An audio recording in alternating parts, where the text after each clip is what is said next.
Let's face it, nothing would ruin a spoonful of peanut butter than a hefty dose of salmonella. And the worst part, that exact scenario is more common than you might think. Peanut Corporation of America first opened in 1977 as a rural, family-owned peanut roasting plant. Founders Hugh Parnell and his son Stuart built PCA into a multi-million-dollar company, selling their peanut products to huge brands such as Little Debbie, Kellogg, and Sara Lee. Nobody doesn't like Sara Lee.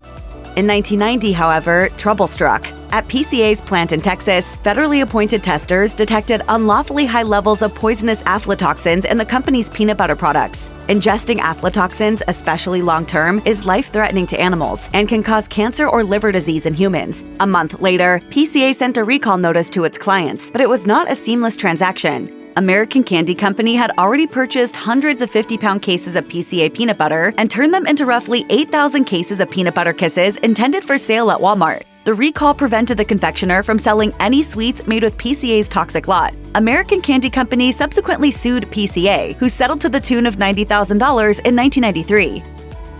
Hey, honey, there's a little something I've been meaning to tell you.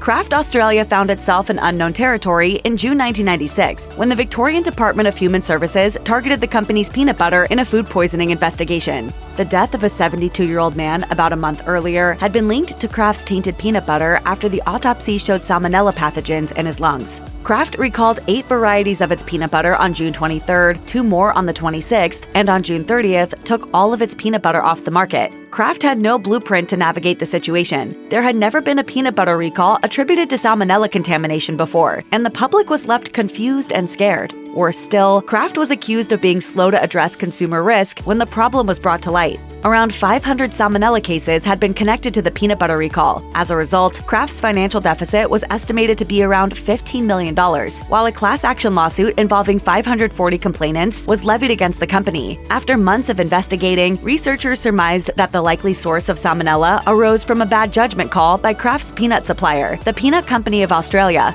The company had moved large batches of peanuts with an auger that had been stored in a mouse-infested tool yard. The auger, which was almost certainly contaminated by mice feces, was not properly sanitized before coming into contact with the peanuts.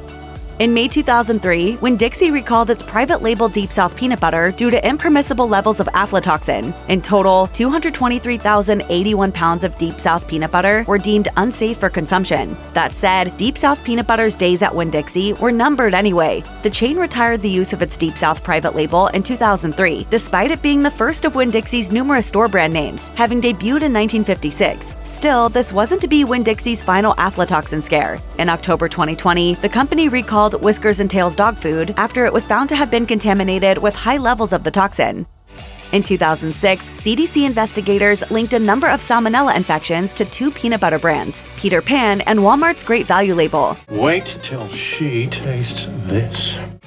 Notably, both brands had used a ConAgra facility in Sylvester, Georgia. The FDA warned the public not to consume Peter Pan or Great Value peanut butter with product code beginning in 2111 due to potential contamination. On February 14, 2007, ConAgra ceased production at the Georgia plant and voluntarily recalled all peanut butter produced there since January 2004, a quantity totaling 326 million pounds. Unsurprisingly, conditions at the facility were not up to FDA standards. A leaky roof, malfunctioning sprinkler system, storm-damaged silo, and a faulty peanut roaster all contributed to the plant's issues. Twice in 2004, routine testing had come back positive for salmonella in ConAgra peanut butter, but the company claimed its employees simply hadn't read the tests correctly. These oversights caused 714 reported illnesses in 47 states, and likely thousands more. In 2016, ConAgra pleaded guilty to a criminal charge of shipping contaminated peanut butter across state lines and paid an $11 million settlement. In November 2008, the CDC began investigating a 12-state cluster of salmonella cases that seemed to be rapidly increasing in size. In January 2009, the outbreak was traced to 5-pound containers of King Nut peanut butter used by cafeterias and food manufacturers. King Nut was made in a facility in Georgia owned by Peanut Corporation of America. King Nut peanut butter wasn't sold directly to consumers, but people ate it under a host of different brand names. Later that month, PCA recalled all products manufactured in the Georgia plant since January 1, 2007. Then, in February 2009, the company shut down. The salmonella outbreak that the company had caused sickened 714 people in 46 states, and one in Canada. 9 people died. A subsequent FDA investigation uncovered 12 instances between 2007 and 2009 in which PCA shipped products before receiving test results that were positive for salmonella, and emails sent by PCA's owner, Stuart Parnell, revealed a long history of cutting corners and defrauding customers. Their idea of lab and quality control on that was making sure the peanuts were the right color. PCA was ordered to pay victims of the outbreak $12 million, and in 2015, Parnell was sentenced to 28 years in prison, the largest criminal sentence ever given in a food safety case. We have a consumer alert for you tonight. Batches of Skippy peanut butter are being recalled in 16 states. In March 2011, results from routine internal testing at the Skippy factory in Arkansas led to a dangerous discovery. There was salmonella in the peanut butter. The bacteria was found in Skippy Reduced Fat Creamy Peanut Butter Spread and Skippy Reduced Fat Super Chunk Peanut Butter Spread. The 16.3-ounce jars of tainted peanut butter had already been shipped to 16 states, prompting Unilever United States Incorporated, Skippy's parent company at the time, to initiate a voluntary recall. Although just 2 types of Skippy peanut butter were implicated in the recall, nearly 65,000 units had to be pulled in the name of public safety. No illnesses were reported in the wake of the Skippy recall, and the brand still managed to pull off $300 million in sales that year. The scare may have left Unilever with a bad taste in its mouth, however, as less than 2 years later, they sold Skippy to Hormel Foods Corporation for $700 million.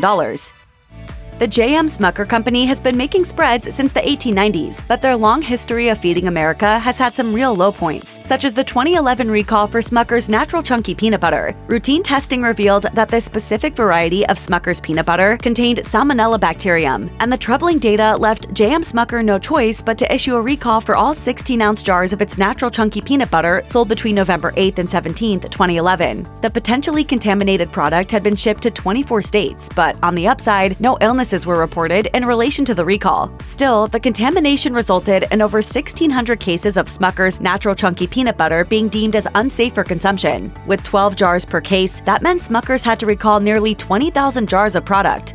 New Mexico-based manufacturer Sunland Inc. issued a recall for its almond butter and peanut butter products in September 2012. An outbreak of salmonella that ripped through 18 states was linked to Sunland, and in early October, the company expanded the recall to include all of its peanut products. It was a decision that would earmark the beginning of the end for the once prosperous company. $2.6 million worth of peanut butter is being dumped at a New Mexico landfill.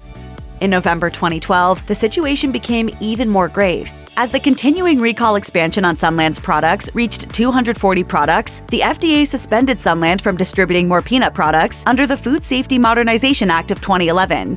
It was the first manufacturer to be hit with this newly acquired reach of the law. At that point, 42 illnesses had been reported among 20 states, with over half of the individuals being children under the age of 10. The scandal was too much for Sunland Incorporated to handle, and so, in October 2013, the company filed for bankruptcy and shut up shop for good. Initially, Inspired Organics' 2018 product recall was exclusive to the company's sunflower butter. This recall was issued after testing performed by the Michigan Department of Agriculture and Rural Development came back positive for listeria. Days later, Inspired Organics tested its almond butter and detected the presence of listeria in that too. The recall was subsequently expanded. 3 days later, Inspired Organics also pulled its peanut butter and tahini butter off the shelves. These products, manufactured by Osprey Corporation in Wisconsin, were sold in a total of 15 states and in Ontario, Canada. Inspired Organics' nut butter recall opened the floodgates on Osprey's Lake Mills production facility. By January 2019, over 40 other nut and seed products produced at the plant had been recalled due to the listeria risk. Come March 2019, Osprey's Lake Mills plant appeared to be shut for good. Skippy peanut butter suffered another large-scale recall in 2022. This Class 2 recall was voluntarily initiated by the company on March 30, 2022, due to the risk of some peanut butter jars containing small fragments of stainless steel. This unintended ingredient came from a small piece of manufacturing equipment that had fallen into the peanut butter during a mechanical repair. Right off the bat, Skippy stressed that the incident constituted a very limited recall, but this was only partially true. The recall was limited in the sense that it affected offshoot varieties of the brand's regular peanut peanut butter, Skippy reduced fat peanut butter, and Skippy creamy peanut butter blended with plant protein. That said, these peanut butter jars were recalled in massive quantities, over 9,000 cases of product distributed throughout 19 states. No reported injuries stemmed from this recall though, and Skippy emphasized that quality control was central to its peanut butter production process. In May 2022, a J.M. Smucker facility in Kentucky that produced Jif peanut butter was to blame for a salmonella outbreak that affected 17 states. The FDA used whole genome sequencing to match an environmental sample previously taken from J.M. Smucker's Lexington facility with the type of salmonella responsible for the multi-state outbreak. Jif wasted no time in voluntarily recalling its peanut butter. The company stated that a faulty piece of equipment may have allowed water to enter the production environment, creating a breeding ground for bacteria. And although Jif vowed to destroy all affected units, this contamination scandal was only just getting started. Several more companies are recalling grocery items because of the Jif peanut butter recall. One day after Jif's May 20th recall announcement, Wawa recalled its apple and peanut butter dipper snack as it contained Jif peanut butter. This set off a domino effect, causing a total of 20 brands to recall sweets and store-prepared foods that Jif peanut butter had compromised. Jif's recall accounted for 21 reported illnesses and 4 hospitalizations, and the ordeal cost J.M. Smucker an estimated $125 million.